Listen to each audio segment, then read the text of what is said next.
ഈ ആക്രമണത്തിൽ ഒരു മലയാളി കൊല്ലപ്പെട്ടതായുള്ള റിപ്പോർട്ടുകൾ പുറത്തു വരുന്നുണ്ട്. അത് സ്ഥിരീകരിക്കപ്പെട്ടിട്ടുണ്ടോ? വിശദാംശങ്ങൾ എന്താണ്?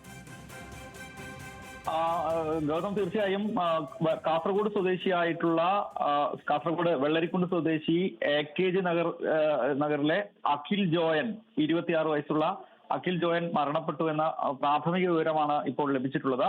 ഇത് കുറച്ച് സാങ്കേതികമായി കുറച്ചുകൂടെ വ്യക്തമാവേണ്ടതുണ്ട്. എന്നാലും പ്രാഥമികമായി ഇയാൾ മരണപ്പെട്ടു എന്ന് തന്നെയാണ് മനസ്സിലാകുന്നത്.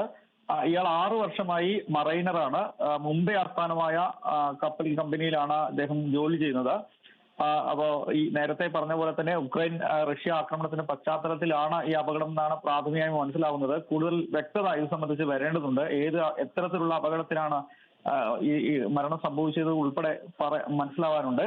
എന്തായാലും ഇത്തരത്തിൽ കൂടുതൽ മലയാളികളുള്ള ഒരു കമ്പനി കൂടിയാണ് എന്നതാണ് വ്യക്തമാകുന്നത്. ജോയലിനൊപ്പം കൂടുതൽ ആളുകൾ ഉണ്ടായിരുന്നു എന്നും കൂടെ മനസ്സിലാക്കുന്നുണ്ട്. എന്തായാലും ജോയൽ മരണപ്പെട്ടു എന്ന ഒരു പ്രാഥമിക വിവരമാണ് ഇപ്പോൾ ലഭിച്ചിട്ടുള്ളത്.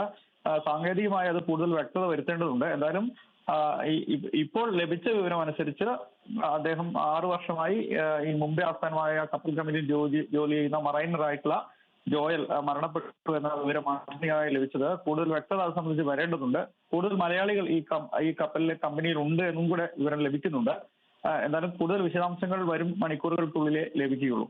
ശരി, രതീഷ് വാസുദേവനാണ് വിവരങ്ങൾ നൽകിയത്. അഗസ്റ്റ് സെബാസ്റ്റ്യനാണ് വാർത്ത നമ്മളോടൊപ്പം പങ്കുവച്ചത്. ഇപ്പോൾ മലയാളി കൂടി മരിച്ചിരിക്കുന്നു എന്നുള്ള വാർത്ത ഈ ഏറ്റുമുട്ടലിൽ അല്ലെങ്കിൽ ഈ ആക്രമണത്തിൽ മലയാളിക്ക് കൂടി ജീവൻ നഷ്ടമായിരിക്കുന്നു എന്നുള്ള വാർത്തയാണ് പുറത്തു വരുന്നത്. എന്തായാലും 10 പേരാണ് കൊല്ലപ്പെട്ടിരിക്കുന്നത്. ഇന്ത്യയിൽ നിന്നും സിറിയയിൽ നിന്നുമുള്ള ആളുകളാണ് ഈ കപ്പലിൽ ഉണ്ടായിരുന്നത് എന്നാണ് മനസ്സിലാക്കാൻ സാധിച്ചിരിക്കുന്നത്. എന്തായാലും ആ വാർത്തയുടെ കൂടുതൽ വിശദാംശങ്ങൾ അടുത്ത മണിക്കൂറുകളിൽ തന്നെ പുറത്തു വരുമെന്നാണ് പ്രതീക്ഷിക്കുന്നത്.